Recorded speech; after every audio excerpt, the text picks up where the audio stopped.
Assalamualaikum warahmatullahi wabarakatuh. Innal hamdalillah nahmaduhu wa nasta'inuhu wa nastaghfiruh wa na'udzu billahi min shururi anfusina wa min sayyiati a'malina. May yahdihillahu fala mudilla lahu wa may yudlil fala hadiya lahu. Asyhadu an la ilaha illallah wahdahu la syarika lahu wa asyhadu anna Muhammadan abduhu wa rasuluhu la nabiyya ba'dah. Allahumma salli ala Muhammad wa ala ali Muhammad. Qala Allah Ta'ala fil Qur'anil Karim, ya ayyuhan nasu ittaqu rabbakumul ladzi khalaqakum min nafsin wahidah wa khalaqa minha zawjaha wa bassa minhuma rijalan katsiran wa nisaa'a wattaqullaha alladzi tasaaluna bihi wal arham innallaha kana 'alaikum raqiba. Wa qala an-nabiy sallallahu alaihi wasallam, fa inna asdaqal hadisi kitabullah wa khairal hadi hadi Muhammadin sallallahu alaihi wasallam wa syarral umuri muhdatsatuha fa inna kulla muhdatsatin bid'ah fa inna kulla bid'atin dhalalah wa kulla dhalalatin finnar. Amma ba'du, ayyuhal ikhwah rahimani wa rahimakumullah, jamaah salat subuh yang dirahmati Allah Subhanahu wa taala. Alhamdulillah, tidak henti-hentinya kita terus memuji dan bersyukur kepada Allah Subhanahu wa taala yang telah banyak memberikan nikmat dan karunia kepada kita semua, terutama nikmat taufik dan hidayah, yang itu bisa menggerakkan kita untuk hadir di majelis yang mulia ini dalam rangka melaksanakan apa yang menjadi kewajiban kita, yaitu sholat subuh secara berjamaah. Dan tentunya menjadi hamba yang selalu bersyukur kepada Allah, ini merupakan kunci kebahagiaan. Sebagaimana Rasulullah sallallahu alaihi wasallam menyebutkan di dalam salah satu hadisnya, orang yang berbahagia itu adalah idza utiya syakar wa idza betuliya sabar wa idza adnaba istaghfar. Hamba yang bahagia adalah apabila dia diberi sedikit ataupun banyak, dia bersyukur. Apabila dia diuji, mendapatkan musibah, sabar, dia bersabar. Dan apabila dia terjatuh, terjerumus ke dalam kemaksiatan, istighfar, dia segera bertaubat, memohon ampun kepada Allah Subhanahu wa taala. Baik jamaah sekalian, seperti biasa di Sabtu ba'da subuh pekan yang keempat, kita mengkaji Kitabul Adab. Dan kitab yang menjadi panduan kita adalah Kitabul Jami' lil Hafidz Ibnu Hajar Al-Asqalani rahimahullahu ta'ala. Terakhir kita jelaskan tentang adab tatkala kita berbicara, bergabung di suatu majlis, maka jangan sampai kita berbisik-bisik dengan satu orang sementara yang lainnya kita tidak ajak bicara, karena hal tersebut membuat dia sedih dan juga menimbulkan suudzon di dalam hatinya, khawatir dia mengira kalau kita itu sedang membicarakan keburukan dia. Berikutnya, pada kesempatan kali ini kita akan membahas salah satu adab di majlis ketika kita berkumpul di suatu tempat. Tentunya jamaah yang dirahmati Allah Subhanahu wa taala, berkumpul, bergabung, bermajlis, ini merupakan perkara yang menjadi kebiasaan kita sebagai manusia. Seperti misalnya sekarang ini yang kita lakukan, kita sedang berkumpul. Bahkan di dalam Islam banyak perkumpulan-perkumpulan yang disyariatkan. Artinya kita diperintahkan untuk berkumpul. Bahkan bukan hanya 1 kali, 2 kali. Ada diistilahkan al-ijtima' al-yaumiyah, al-ijtima' al-usbu'iyah, al-ijtima' al-hauliyah. Ya, perkumpulan yang disyariatkan setiap hari, di mana kita disuruh untuk berkumpul setiap hari, yakni untuk mengerjakan sholat berjamaah atau menghadiri majlis ilmu. Ada lagi al-ijtima' al-usbu'iyah, perkumpulan yang disyariatkan setiap pekan sekali, yakni pada hari Jumat. Kita disyariatkan untuk mengerjakan sholat Jumat. Ada juga al-ijtima' al-hauliyah, ya, perkumpulan yang dilakukan setahun sekali, berkumpul dalam rangka melaksanakan sholat Idul Fitri dan Idul Adha. Ada lagi al-ijtima' al-umri, jadi perkumpulan yang disyariatkan seumur hidup sekali. Kapan itu jamaah sekalian? Yaitu ketika kita melaksanakan ibadah haji ataupun umroh, berkumpul kita. Bahkan di sana bukan hanya sekali 2 kali kita berkumpul. Di Arafah kita berkumpul dalam rangka wukuf di sana, di Muzdalifah, di Mina, di Masjidil Haram. Banyak sekali perkumpulan-perkumpulan yang disyariatkan, sehingga ya kita perlu memperhatikan adab, etika.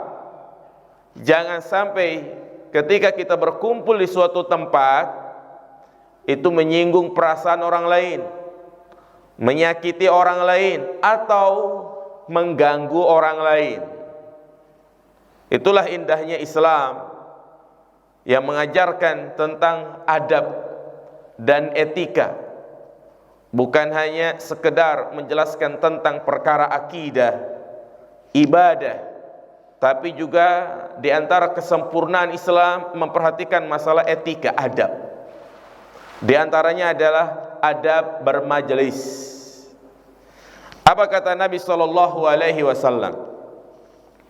dalam hadis yang diriwayatkan oleh sahabat Abdullah bin Umar radhiyallahu anhuma? Ya, doanya tidak kita katakan radhiyallahu anhu, tapi radhiyallahu anhuma. Kenapa? Karena anak dan bapak itu sahabat. Umar bin Khattab sahabat, anaknya adalah Abdullah. Makanya kita mendoakan dengan kalimat radhiyallahu anhuma, semoga Allah meridhoi keduanya. Berbeda dengan sahabat-sahabat yang lain, yang hanya dia aja sahabat, ya dia aja yang beriman, adapun bapaknya tidak beriman, makanya dikatakan radhiyallahu anhu. Ali bin Abi Thalib radhiyallahu anhu, tidak kita katakan radhiyallahu anhuma. Walaupun Abu Thalib adalah paman Nabi, tetapi beliau meninggal dalam keadaan kafir. Qala Rasulullah sallallahu alaihi wasallam, Rasulullah bersabda, la yuqimur rajulur rajula fi majlisih thumma yajlisu fihi. Seorang tidak boleh menyuruh orang lain berdiri dari majlisnya, dari tempat duduknya. Ya, dia datang terlambat, kemudian ada orang yang sudah lebih dahulu duduk di situ, disuruh pergi sana, pergi. Kemudian dia duduk di situ. Walakin tafassahu wa tawassa'u, akan tetapi geserlah dan renggangkanlah. Muttafaqun alaih, hadis dikeluarkan oleh Imam Bukhari dan juga oleh Imam Muslim. Ini hadis yang sangat agung sekali, menjelaskan kepada kita tentang salah satu etika, adab ketika kita berkumpul di majlis. Majlis di sini sifatnya umum, mencakup semua majlis kebaikan, majlis ilmu, seperti kita menghadiri kajian-kajian ilmu, majelis rapat, ya, kadang kita sering mengadakan rapat musyawarah, majelis salat Id, ya seperti majelis-majelis yang tadi saya sampaikan. Ini mencakup semuanya. Di mana di sini Rasulullah SAW menjelaskan dua etika yang harus kita perhatikan. Yang pertama, adab seorang yang terlambat datang. Yang kedua, adab seorang yang telah terlebih dahulu datang. Iya. Apa yang harus dia perbuat ketika dia baru datang? Dan apa yang kita lakukan ketika ada saudara kita datang? Yang pertama, adab seorang yang terlambat datang, maka dia tidak boleh menyuruh orang lain berdiri, kemudian dia duduk di tempatnya. Ya, ini menunjukkan kesombongan dan juga menyakiti hati orang yang telah duduk duluan. Bayangkan kalau itu terjadi pada diri kita. Kita sudah berusaha datang tepat waktu, bahkan lebih awal. Ya, anggaplah misalnya karena ada seorang ustadz yang datang dari jauh, kita ingin sekali bertemu dengannya, ingin menggali ilmu darinya. Jadwal pengajian jam 9, agar kita mendapatkan shop yang pertama di depan, datangnya jam berapa? Jam 6 misalnya. Iya. Istilahnya getap gitu kan. Nah, dia datang, dia tunggu di situ. Iya. Padahal dia mau kencing dia tahan, ya kan. Dia mau BAB dia tahan supaya tempatnya nggak diambil orang. Nah, pas sudah jam 9, datanglah orang yang telat. Iya, tiba-tiba, Pak, Bapak jangan duduk di depan ya, Bapak di belakang aja. Iya, saya mau duduk di situ. Gimana aja mas sekalian perasaan kita? Iya, jelas kita merasa sakit hati. Bahkan mungkin karena saking sakit hati nggak jadi kajian, ngedumul, udah pulang aja lah. Ya, nah itu, subhanallah. Makanya Islam betul-betul memperhatikan. Ya, kita dilarang melakukan perbuatan-perbuatan yang itu membuat sakit hati saudara kita. Iya, kita dilarang melakukan hal-hal yang itu membuat saudara kita sakit hati, tersinggung perasaannya, yang membuatnya kecewa. Nah, ini diantaranya nyuruh dia berdiri, nyuruh dia pindah agar kita bisa duduk di situ.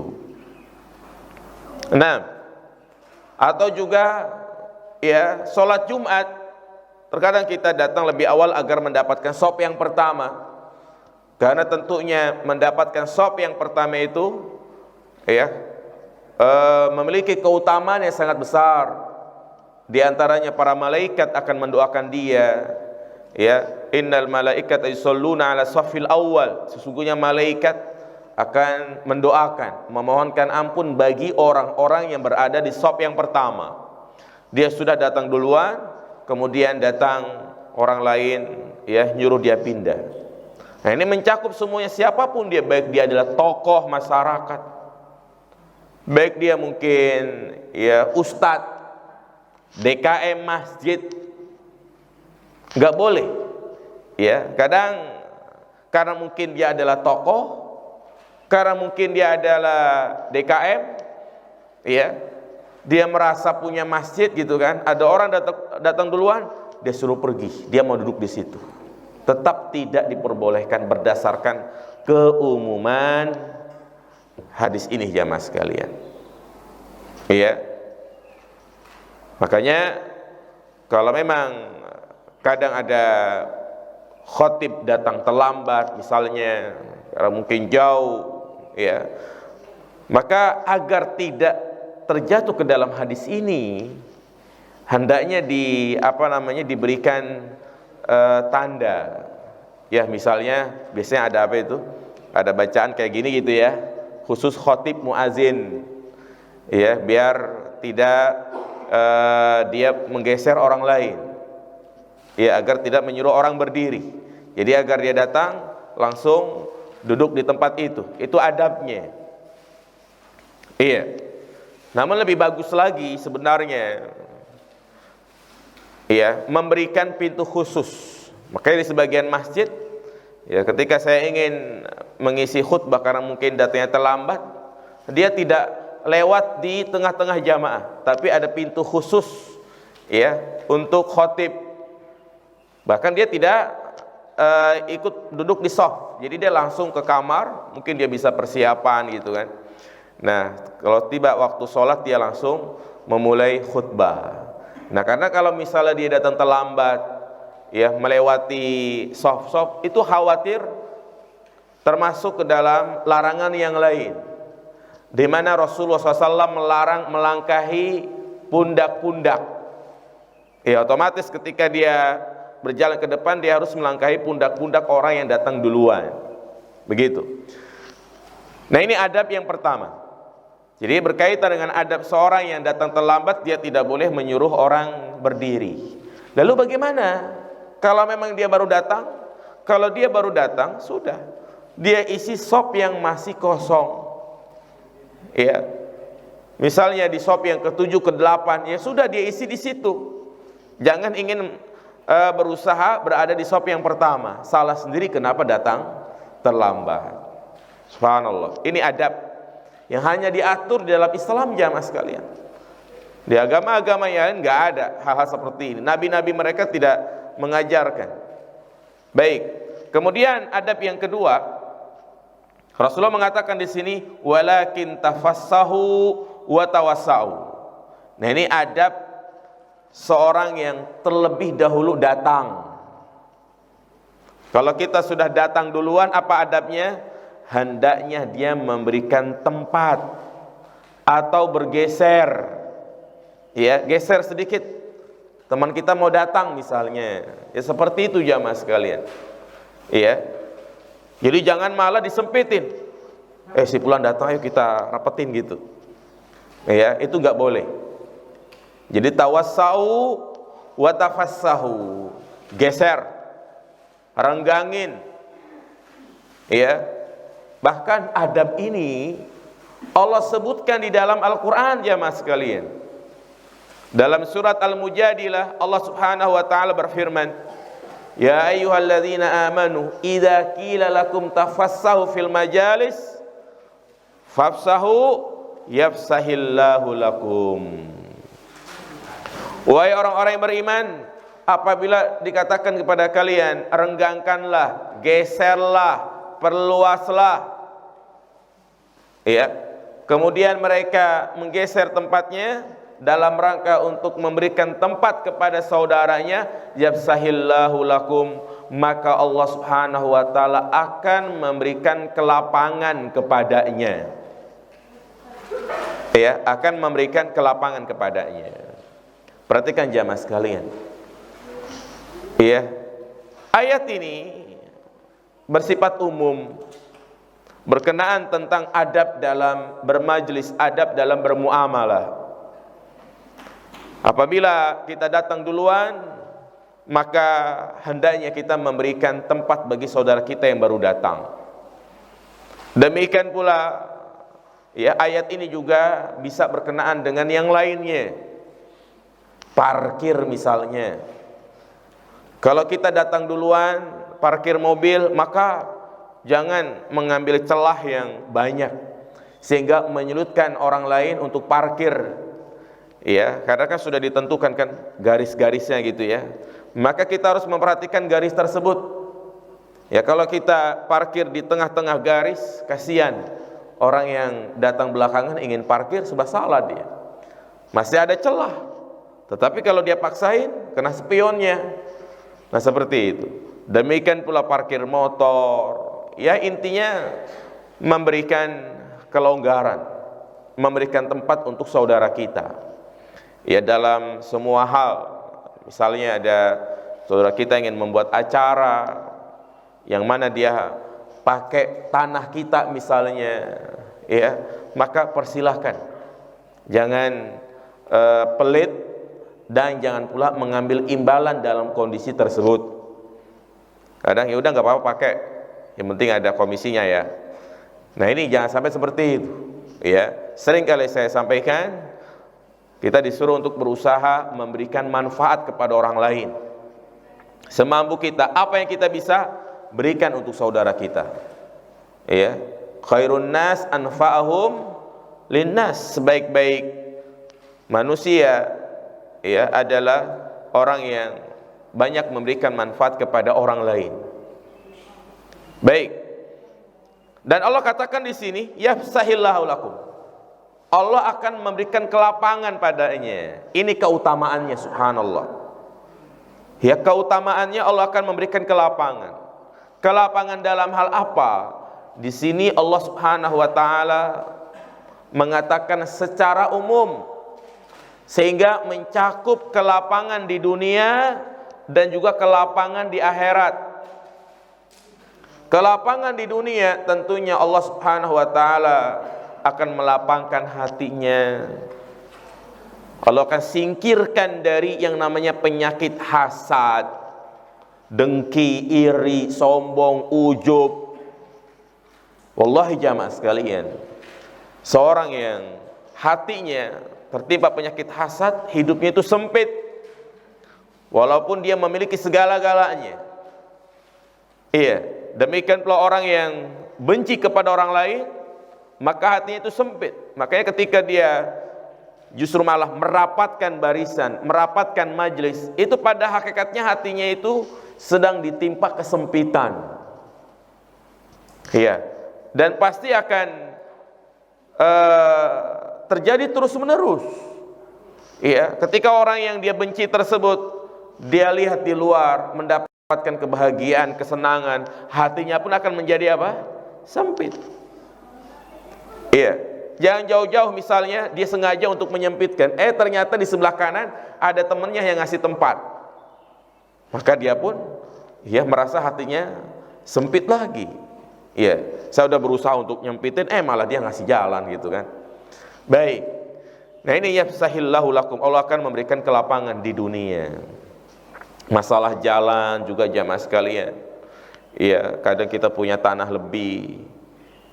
Nah kemudian ya kebetulan misalnya RT RW ingin membuat jalan, sumbangkan sebagian tanah kita untuk jalan jemaah sekalian. Kadang banyak di tengah masyarakat kaku-kakuan gitu kan, padahal ya keuntungannya akan kembali kepada dia. Ya, tanah habis hanya untuk bangun rumah, tidak disisihkan untuk apa? Untuk jalan. Kadang bisa jalan setapak saja untuk jalan kaki, atau hanya untuk jalan motor saja. Padahal kalau misalnya ya masing-masing mereka memberikan jalan bisa masuk mobil 2 aja, rumah mereka juga akan mahal tentunya. Karena banyak orang yang mencari rumah, lihat dulu apa? Akses jalannya. Kalau itu bisa masuk mobil, insya Allah ya, rumah itu menjadi mahal kalau dijual. Ini kadang orang kaku-kakuan gitu kan, ya nggak mau ngasih tanah sedikit. Baik, kemudian juga di akhirat ya mas kalian, yafsahillahu lakum, ya Allah akan memberi kelapangan di surga, yang mana tempatnya akan menjadi luas. Selain dia masuk surga, yang tentunya di surga juga mendapatkan kenikmatan yang sangat besar, ditambah lagi tempatnya menjadi luas. Subhanallah. Ini adab ya yang memiliki banyak keutamaan. Jadi ya apa yang Rasulullah SAW sampaikan ya, ini berkenaan dengan maslahat di dalam bermasyarakat, di dalam bermuamalah. Hal-hal seperti ini diperintahkan oleh Nabi SAW, menunjukkan Nabi itu mengetahui ya hal-hal yang dibutuhkan di tengah masyarakat. Baik, kemudian ada beberapa faedah berkaitan tentang hadis ini juga ya, diantaranya apa yang disampaikan oleh Syekh Muhammad bin Shalih Al-Utsaimin, bahwa beliau menyampaikan hadis ini juga mencakup ya permasalahan yang ada di dalam sholat. Yaitu apa jamaah sekalian? Terkadang ya yang ke masjid itu bukan hanya orang dewasa. Terkadang yang ke masjid juga ada anak-anak yang biasanya mereka sudah tamyiz, bukan sudah balik. Kalau balik mah jelas. Tamyiz usia-usia 7, 8, 9, 10 tahun. Mereka datang duluan dan mencari shaf yang pertama. Maka berkaitan dengan hadis ini, kita tidak boleh menyingkirkan mereka di shaf yang mereka tempati. Iya, sekali lagi tidak boleh kita menyingkirkan mereka. Kalau memang mereka sudah membuat shaf di shaf pertama, kedua, ketiga, ya, maka tidak boleh kita mengusir mereka. Sana kamu di shaf belakang aja. Terus kalau yang bertanya, loh terus kalau dia di depan bercanda, maka hendaknya kita bimbing, kita arahkan. Ya dengan cara mungkin yang dewasa itu ya di antara mereka. Kalau misalnya ada 3 anak kecil, berarti ya ada orang dewasa berdiri di tengah-tengah mereka. Jadi jangan digabungin. Iya. Tapi kalau misalnya mereka berada di belakang imam, maka ya digeser, artinya di arahin ke kanan atau ke kiri, tapi jangan diusir ke belakang. Sebagian masyarakat kita, jika ada anak kecil membuat shaf di pertama, kedua, nggak boleh, ya disuruh ke belakang. Kalau bisa disuruh ke belakang masjid gitu. Nah, ini keliru jamaah sekalian. Kenapa ini? Mereka tentunya datang lebih awal untuk ngapain jamaah? Sholat. Anak kecil, mereka tahu tujuan ke masjid adalah untuk sholat. Iya. Kenapa hal tersebut tidak boleh? Yang pertama tentunya membuat dia sedih. Dia sudah datang lebih awal, tiba-tiba diusir, namanya anak kecil gimana? Sedih dia. Iya, apalagi semangat dia datang ke masjid karena mendengar dari gurunya di sekolah agar berusaha mendapatkan shaf yang pertama, dan dia ingin praktekkan. Dia datang pertama untuk mendapatkan shaf yang pertama, diusir. Ini membuat dia sedih, dan juga mungkin akan menimbulkan rasa kecewa, marah, gak suka sama yang ngusir, bahkan mungkin seperti itu. Ya. Kemudian juga yang kedua, kenapa nggak boleh? Karena membuat dia tidak suka dengan masjid. Justru ini salah satu pendidikan yang baik jamaah sekalian. Anak kita kalau sudah tamyiz nih, sudah usia 7, 8, 9 tahun, ajak ke masjid. Ajak ke masjid agar dia cinta kepada masjid. Kenapa kita lihat jamaah sekalian, orang-orang yang datang ke masjid itu sedikit sekali yang usia 15 tahun, 20 tahun. Paling usia 40 tahun ke atas. Itu pun semangat dia ke masjid karena sadar udah tua ya kan. Karena kan seperti itu jamaah sekalian. Iya, tapi anak-anak muda kenapa mereka jarang ke masjid? Nah itulah. Karena dari kecil tidak dididik untuk suka masjid. Subhanallah. Rasulullah SAW sampai menyebutkan hadis secara khusus, ya, anjuran para pemuda agar cinta masjid. Apa kata Nabi SAW? Di antara orang yang mendapatkan naungan nanti di padang mahsyar, syabun, seorang wa qalbuhu mu'allaqun bil masajid, yang hatinya itu selalu terikat dengan masjid. Jadi disebutkan syab, pemuda, bukan orang tua. Karena orang tua mereka biasanya memiliki kesadaran, udah tua, udah mau mati, istilahnya seperti itu. Kalau nggak sadar juga kebangetan jamaah sekalian. Makanya mereka yang umurnya udah 50 tahun, 60 tahun nggak cinta kepada masjid, musibah, bencana besar jamaah sekalian. Bencana besar. Kenapa bisa jadi Allah wafatkan dia dalam kondisi seperti itu? Karena Allah akan mewafatkan seseorang biasanya sesuai dengan apa yang menjadi kebiasaan dia. Hati-hati, dicamkan jamaah sekalian. Ketika kita sudah berada di usia 50-60 tahun, berusaha untuk cinta kepada masjid, bahkan berharap agar kita meninggal di mana? di masjid sedang sholat, ya, meninggal dalam keadaan husnul khotimah. Makanya kan disebutkan bahwa seseorang yang ketika berada di usia 40 tahun dia berada di persimpangan. Dia mau milih jalan yang mana tuh? Ke kanan atau ke kiri? Kalau dia ambil jalan ke kiri, maka bisa jadi akan dia terus-menerus seperti itu. Sudah terbentuk jati dirinya. Iya. Yang lebih parah lagi, ketika dia menganggap dengan cinta ke masjid, ya, dengan dia semangat ibadah, menganggap hal tersebut tidak menjadi sebab mendatangkan keuntungan. Kadang ada orang yang beragama itu ngelihatnya materi, percuma saya rajin ke masjid nggak bikin kaya, ya, percuma dekat ke masjid nggak melunasi hutang, jadi materi di otaknya, materi terus jamaah. Baik, ya, jadi intinya kembali kepada pembahasan kita, ya, ajarkan mereka. Jadi jangan kita usir dia, membuat dia tidak senang dengan masjid. Kemudian yang ketiga, kalau kita usir, dia berkumpul dengan teman-temannya di belakang, apa yang terjadi jamaah sekalian? Berisik, justru membuat kita terganggu. Mereka bercanda, dorong-dorongan, gaduh jamaah sekalian. Nah itu kalau kita tidak mendidiknya, ya. Tapi kalau kita arahkan, ya, apalagi nanti ini pas bulan suci Ramadan, ya kan, ya, makanya ya nggak apa-apa tunjuk salah satu jamaah untuk mengatur gitu kan, untuk mengawasi. Jadi jangan mereka malah diusir, tapi kalau bisa tempatkan soft, ya, dan tidak bercanda. Baik, iya, karena keumuman hadis ini jamaah sekalian, la yuqimur rajulu rajula min majlisih, tidak boleh seorang, ya, menyuruh orang lain berdiri kemudian dia duduk di tempatnya tersebut.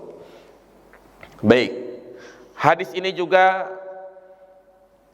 mencakup menggeser tempat untuk mengerjakan sholat sunnah ba'diyah. Iya, sebagaimana hal yang maklum bahwa di antara fikih sholat sunnah ba'diyah, disunnahkan seseorang untuk berpindah dari tempat dia sholat. Ini sifatnya hanya sunnah, iya, artinya dia tidak mengerjakan sholat sunnah di tempatnya itu. Memang terjadi perbedaan pendapat, ya, ini berangkat dari hadis yang berkenaan tentang masalah itu. Ada yang mengatakan hadis itu lemah, ada yang mengatakan hadis itu sahih. Pendapat yang kuat hadis itu sahih, sehingga di antara adab, ya, tatkala kita mengerjakan sholat sunnah ba'diyah, hendaknya kita bergeser sedikit. Iya, hadis Nafi' bin Jubair bahwa beliau pernah sholat Jumat bersama Muawiyah bin Abi Sufyan.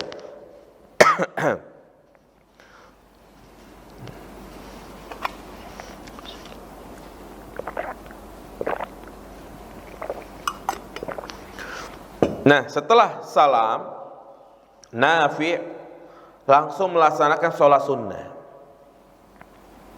tidak berpindah tempat dan juga tidak berzikir. Maka selesai sholat, Muawiyah mengatakan kepadanya, la ta'ud lima sona'ta, jangan kau ulangi lagi apa yang kau perbuat tadi. Idza sholayatal jum'ata fala tasilha bisolatin hatta takallam, apabila engkau mengerjakan sholat Jumat, maka jangan engkau sambung dengan sholat yang lain sampai engkau berbicara. Ya, berbicara di sini artinya berzikir.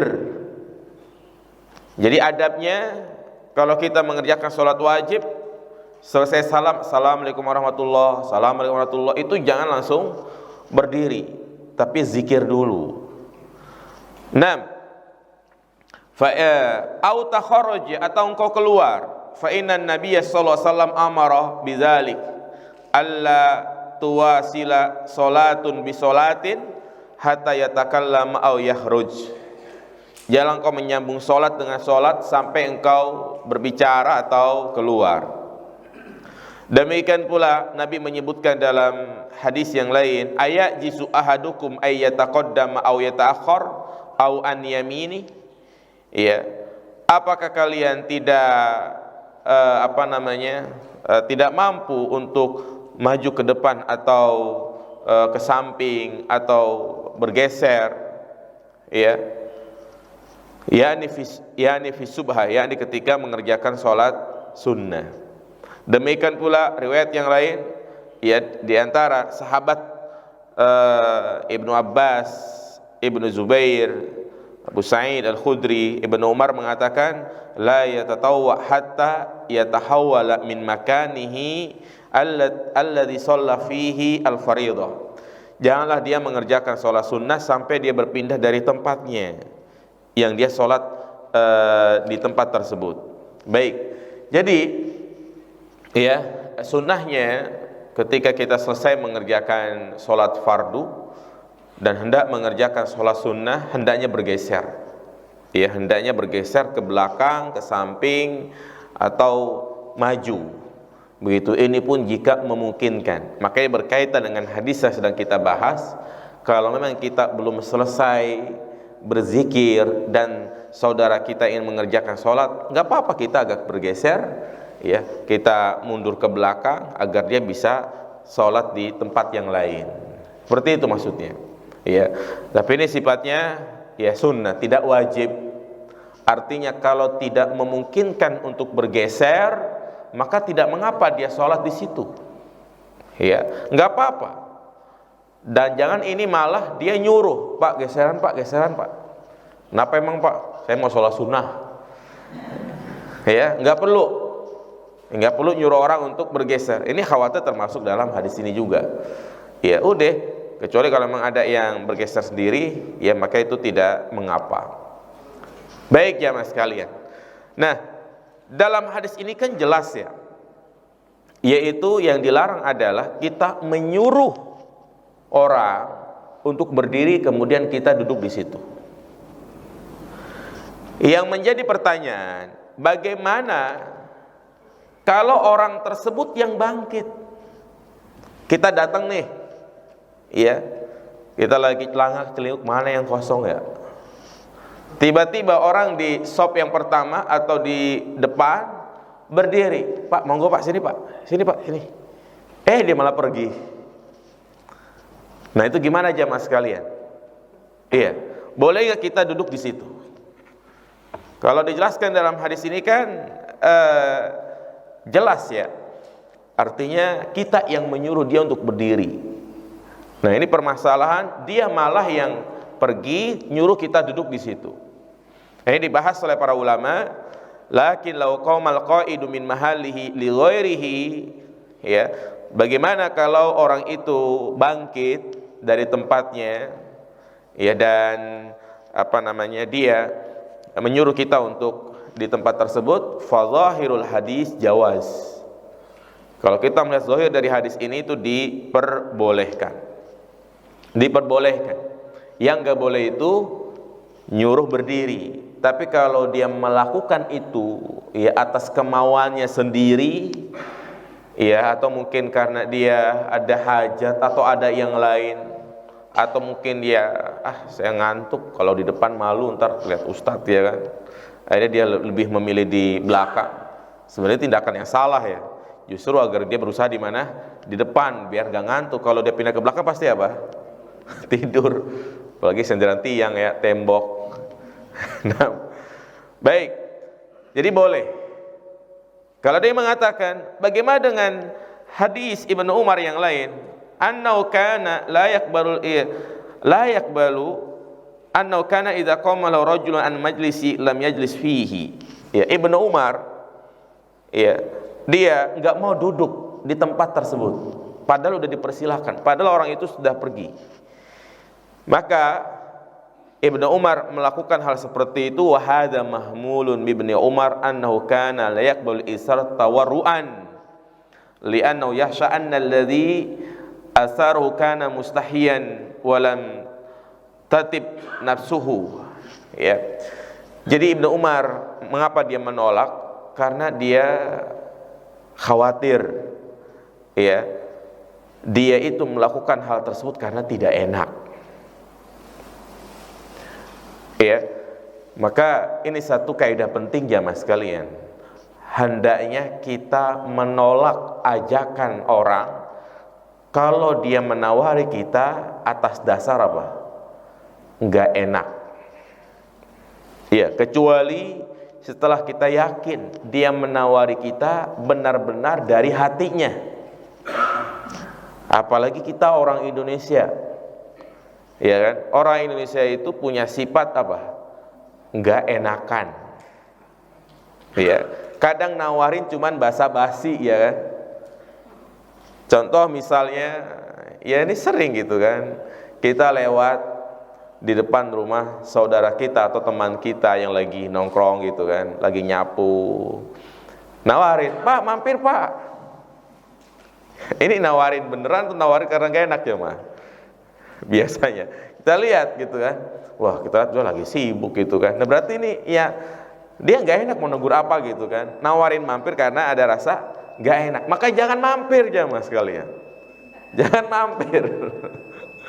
Atau juga dia lagi makan, ya di pinggir jalan lagi makan bakso, makan nasi goreng, kita lewat gitu kan. Ya kadang dia bilang, "Pak, mampir Pak ini Pak, ayo Pak makan Pak." Biasa basa-basi doang gitu kan. Kalau kita nggak nawarin, bilang apa? Sombong amat, makan gitu aja nggak pengen nawarin. Nah itu harus dibedakan jamaah. Ya penawaran itu ada karena nggak enak, ada memang benar-benar nawarin. Ya kalau kita lihat, oh kayak nawarin doang ini, jangan kita mampir. Ya, jangan kita mampir, kita harus ngeh, harus tahu masalah seperti ini. Jangan sampai ketika disuruh mampir, "Pak, mampir Pak." Beneran kita mampir gitu kan. Malah dia sibuk ya kan. Harus belanja dulu, harus nyiapin ini dulu segala macam. Iya, kecuali kalau memang betul-betul serius nawarinnya. Seperti apa?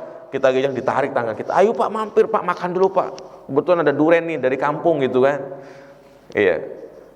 Ya kalau memang seperti itu nggak apa-apa kita mampir. Nah ini Ibnu Umar pun demikian. Dia khawatir. Dia nawarin itu karena ya mustahiyan walam tatib nafsuhu, artinya tidak berangkat dari dirinya. Ya karena ada rasa tidak enak. Baik jamaah sekalian. Jadi intinya ya kalau ada orang nawar-nawarin ya kita lihat dulu apa reaksi dia. Kalau memang betul-betul ingin memberi maka terima. Ya.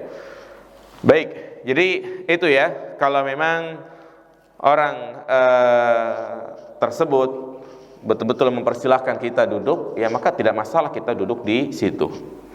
Kemudian di antara hadis ini juga ada faedah berkenaan dengan apa hukum seseorang meletakkan sejadah lebih awal supaya tempatnya itu nggak ditempatin. Iya, sholat Jumat misalnya, dia datang jam 10, tapi datang ke masjid cuma naruh apa? Sejadah di situ, sejadah. Iya, setelah itu pulang deh, dia ngopi dulu, dia makan dulu. Datangnya setengah 12, 5 menit sebelum azan baru datang. Dia lihat, oh masih kosong, dia dudukin di situ. Nah ini seperti ini boleh atau tidak jamaah? Boleh atau tidak? Enggak boleh, jelas. Perbuatan tersebut tidak diperbolehkan. Nah, jadi enggak boleh. Disebut namanya apa ya? Jahaz, artinya dia mempersiapkan. Ya mungkin kalau di kita jarang ya, kalau di Mekah, ya di Madinah, ya itu banyak seperti itu ya. Jadi agar dia di shop yang pertama, ya dia dia ngasih sejadah.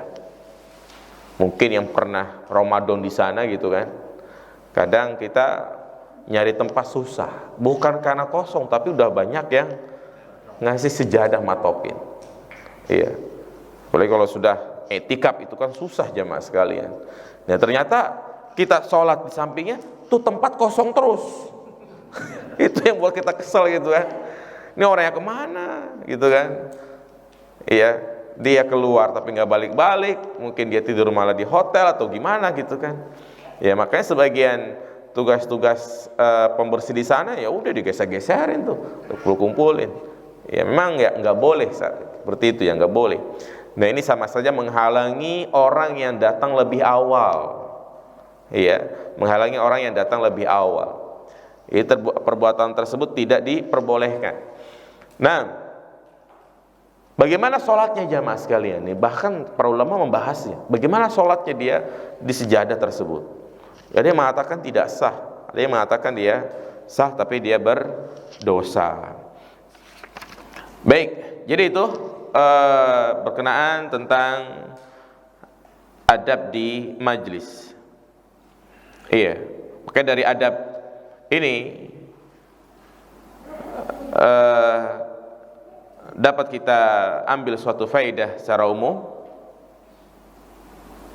Wa hadza dalilun wadihun ala anna syari'ata al-islamiyyata syari'atun syamilatun likulli ma yahtajun nasu ilaih fi dinihim wa dunyahum.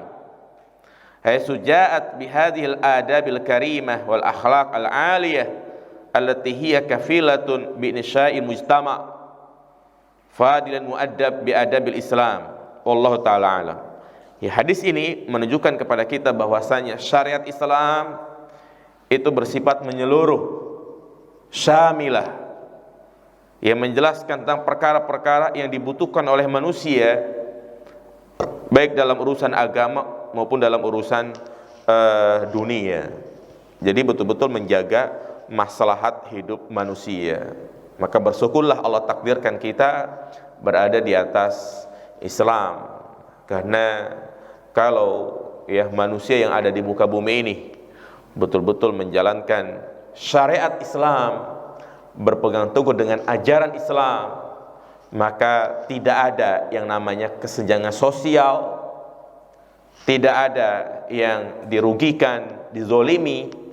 Walaupun ada, tapi sifatnya itu ya sedikit. Nah, dan itu terbukti jamaah sekalian, negara-negara yang mereka betul-betul menjadikan syariat Islam itu sebagai undang-undang dasar, ya, sebagai aturan-aturan, maka sedikit sekali terjadi kezoliman. Di Arab Saudi misalnya, ya kalau kita ke sana, bahkan itu saya rasakan sendiri selama 3 tahun di sana, masya Allah, hidup aman, damai, ya seperti wanita-wanita yang mereka menutup auratnya, kemana-mana mereka betul-betul jarang sekali yang namanya mengumbar aurat, ya mereka memakai cadar, memakai niqab. Sedikit sekali terjadi namanya pemerkosaan, ya pencabulan, pelecehan seksual. Itu betul-betul menerapkan syariat. Berbeda di suatu negara yang ya tidak menerapkan hal ini. Jadi wanita-wanita mengumbar auratnya, justru itu menjadi pemicu terjadinya kerusakan, ya perselingkuhan, pelecehan seksual, perzinahan. Ini diawali karena mereka mengumbar aurat. Ya pantas kalau Ibnu Mas'ud mengatakan an-nisa'u habailu syaitan, wanita-wanita itu pancing-pancingnya syaitan. Iya, bagaimana tatkala tiba waktu sholat maka semua toko tutup jamaah sekalian. Bagaimana mereka menggetolkan tentang masalah zakat. Jadi di sana itu ya bukan hanya pajak tapi zakat juga diatur jamaah sekalian. Kadang kita sekarang ini hanya fokus bayar pajak, sampai setiap akhir tahun untuk pembukuan ya mencari konsultan pajak supaya usahanya enggak rugi, ya enggak dicabut izinnya. Hanya itu. Dan dia tidak fokus dengan apa yang harus dia keluarkan zakatnya. Padahal ancamannya itu lebih parah. Kalau kita enggak bayar pajak, mungkin usaha kita yang dicabut izinnya. Apakah kita dipenjarakan jamaah sekalian enggak bayar pajak? Orang enggak bayar pajak dipenjara enggak? Enggak. Tapi orang yang enggak bayar zakat, bahaya jamaah sekalian. Sebagaimana tadi yang dibaca oleh imam, ya, tentang ancaman orang yang enggan membayar zakat, yauma yuhma, ya, pada hari kiamat nanti, ya harta-harta tersebut itu akan dipanaskan finari jahannam, Fatuqwa biha, akan dijadikan sebagai bahan setrikaan yang akan menyetrika dahi mereka, ya, lambung mereka. Seperti itu jamaah sekalian. Baik, saya kira cukup untuk pembahasan kali ini tentang adab di majlis. Jadi sekali lagi, tidak boleh kita menyuruh orang berdiri kemudian kita duduk di situ. Kemudian yang kedua, hendaknya kita menggeser, ya, menggeser tempat agar orang bisa duduk di tempat yang kosong tersebut. Baik jemaah sekalian.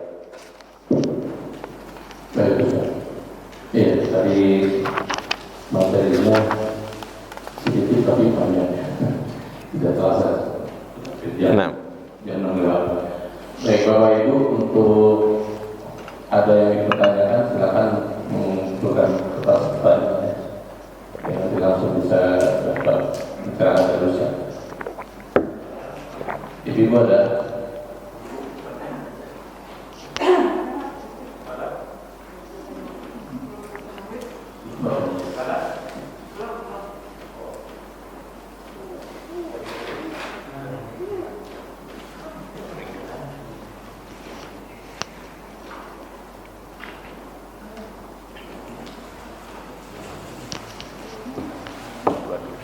baik. Ya.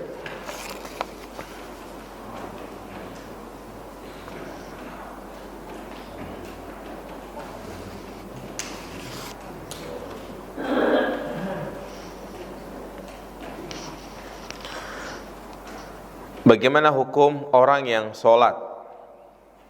Yang pertama, sujud namun hidung tidak menempel sejadah.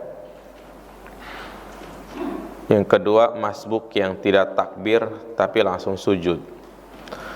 Iya, yang pertama, sujud namun hidung tidak menempel sejadah.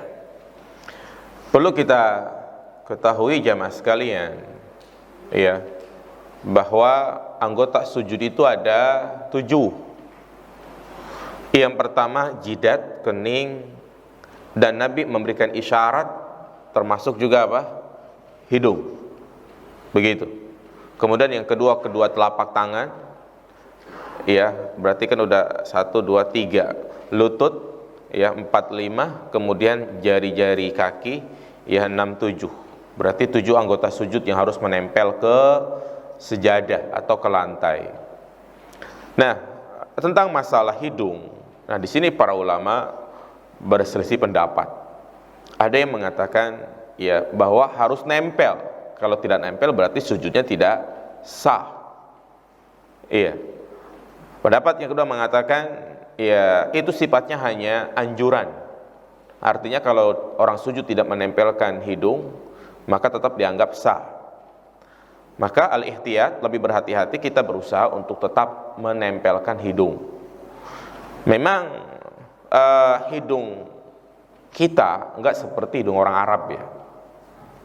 Kalau orang Arab hidungnya apa? Mancung. Makanya ketika dia menempelkan kening, hidung pun ikut apa? Nempel. Ya kalau kita, ya, berusaha untuk menempelkan hidung ke lantai, malah jidatnya yang nggak nempel, ya kan? Maka semampunya. Yang penting ditempelin. Artinya jangan dia sujud begini, tapi dia ratakan. Nggak harus menekan. Seperti itu. Masbuk yang tidak takbir tapi langsung sujud, maka itu dibahas oleh para ulama, ya, dalam masalah fikih. Takbir itu kan macam-macam, ya. Ada takbir yang sifatnya rukun, takbiratul ihram. Yang kedua ada takbir disebut namanya takbir intiqal. Takbir intikal adalah takbir yang dilakukan ketika kita berpindah dari satu gerakan ke gerakan yang lain. Mau ruku, takbir, mau sujud, takbir, mau i'tidal, kita baca sami'allahu hamidah. Ada lagi takbir zawaid, takbir tambahan, yaitu pada sholat hari raya Idul Fitri dan Idul Adha. Maka itu hukumnya sunnah, ya. Ya, jangan sampai jadi bahan gosip gitu kan. Ketika ada imam, misalnya dia habis baca takbir ihram langsung baca Al-Fatihah, Ini kadang terjadi karena imamnya mungkin grogi gitu ya. Akhirnya habis takbiratul ihram dia langsung baca Al-Fatihah, enggak takbir 7 kali. Itu di belakang udah rame ya kan. Subhanallah, subhanallah. Iya, selesai sholat itu sholatnya enggak sah itu. Keliru, biarin enggak apa-apa, orang sunnah kok gitu kan. Iya. Tapi jangan disengaja, kalau dia lupa udah biarkan. Tetap sholat itu dianggap sah. Nah, bagaimana kalau kita memulai sholat dan tentunya ya di antara tata sholat berjamaah itu ya ketika kita datang ke masjid, bagaimanapun kita dapati kondisi imam, langsung kita mulai sholat. Imam lagi ruku, mulai sholat. Imam lagi sujud, takbir. Kebanyakan kita ketika imam masih sujud, dia ngapain? Berdiri, pura-pura main HP gitu kan. Emang ngapain? Imam pakai ditungguin, gak bakal kabur. Ya, apa kata Nabi SAW? Fama adraktum fasallu, apapun yang kalian dapati posisi imam kerjakan. Jadi dia langsung takbir Allahu Akbar, takbiratul ihram itu yang rukun, kemudian Allahu Akbar dia takbir untuk apa? Sujud, begitu. Ya. Jadi dia tetap disunahkan untuk takbir.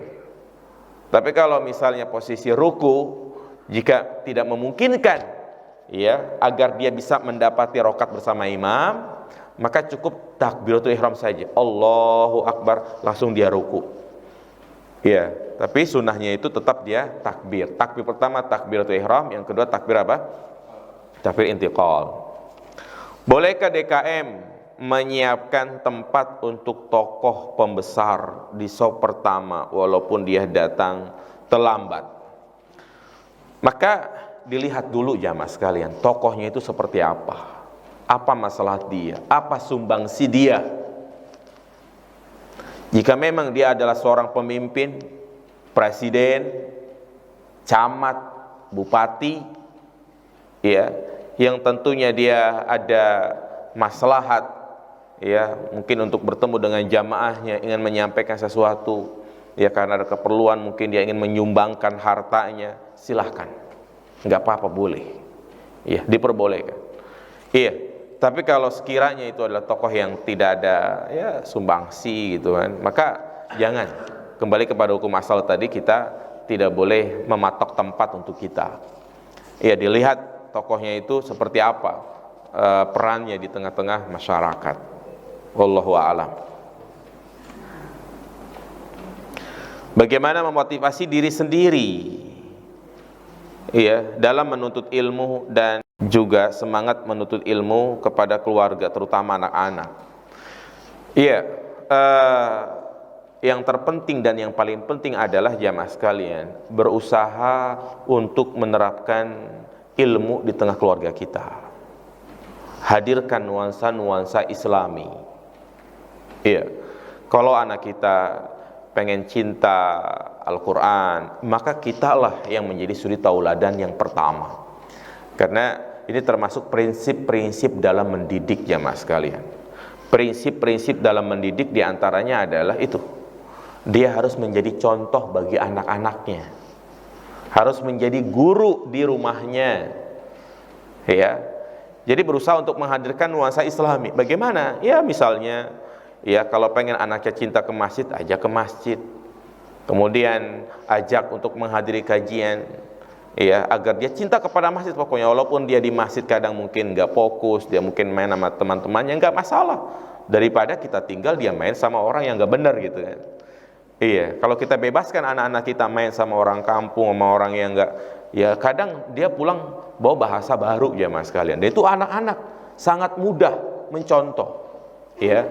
Dan usahakan kalau misalnya ada kajian-kajian anak, ini sangat bagus, mungkin perlu diadakan di sini kajian-kajian anak gitu kan, agar dia juga bisa mengambil ilmu gitu. Karena kan kadang kalau di sekolah terlalu mengikuti aturan sekolah ya formal gitu kan. Kalau di kajian-kajian anak-anak kan mereka senang bertemu dengan teman-temannya.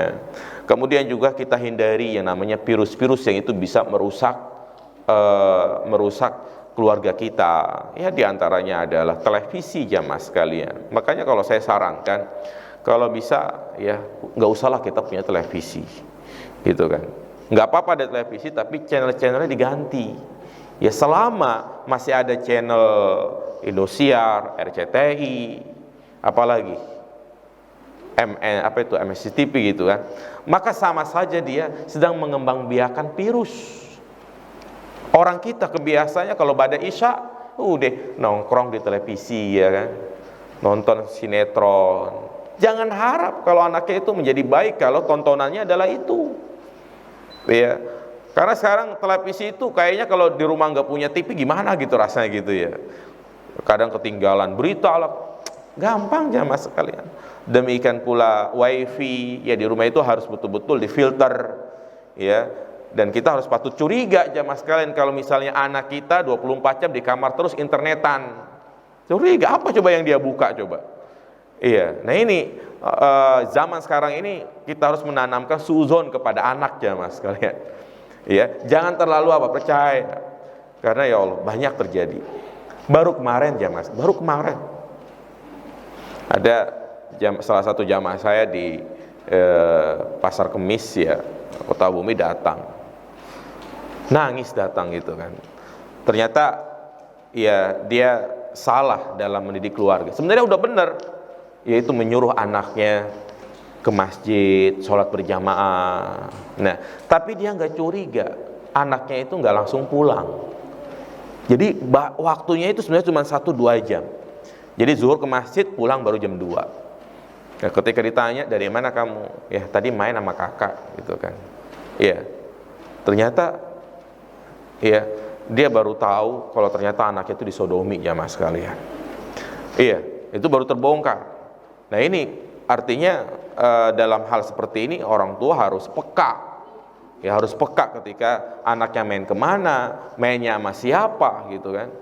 Nangis-nangis datang seperti itu. Ya ini mungkin salah satu kelalaian dia dalam mendidik anak. Begitu. Makanya saya bilang ya udah sekarang harus lebih dekat lagi sama anak. Iya, jangan harap kita punya anak menjadi anak yang soleh kalau kita nggak punya waktu untuk anak jamaah sekalian. Iya, kerja ya kerja. Waktunya kerja, waktunya bersama keluarga. Ini jangan sampai anak kita seperti anak yatim. Di luar sibuk kerja, di rumah sibuk apa? Sibuk HP. Ya, kadang dia kerja dari pagi sampai jam 4. Sampai di rumah, udah sibuk dengan HP-nya, dengan gadgetnya. Sabtu Minggu bukannya liburan buat anak-anak, malah dipakai mancing. Ya, ini gimana sih mas kalian waktu buat keluarga? Ya, goes boleh gitu, cuman tetap, iya, yang lebih parahnya lagi kadang dia berangkat kerja, pulang kerja, nggak pernah mendapati anaknya melek. Berangkat kerja jam 5, anaknya masih apa? Tidur. Pulang kerja jam 9, 10 malam, anaknya lagi tidur. Kapan lah anak bisa bercanda aja mas sekalian? Ya, makanya kalau kita bisa buka usaha sendiri ya mas, tidak terikat dengan perusahaan, dengan pabrik, agar bisa memiliki waktu yang lebih banyak untuk keluarga. Begitu ya. Baik, cukup. Semoga bermanfaat dari apa yang saya sampaikan. Iya. Tutup ya. Oh, bertanya. Silakan, Pak.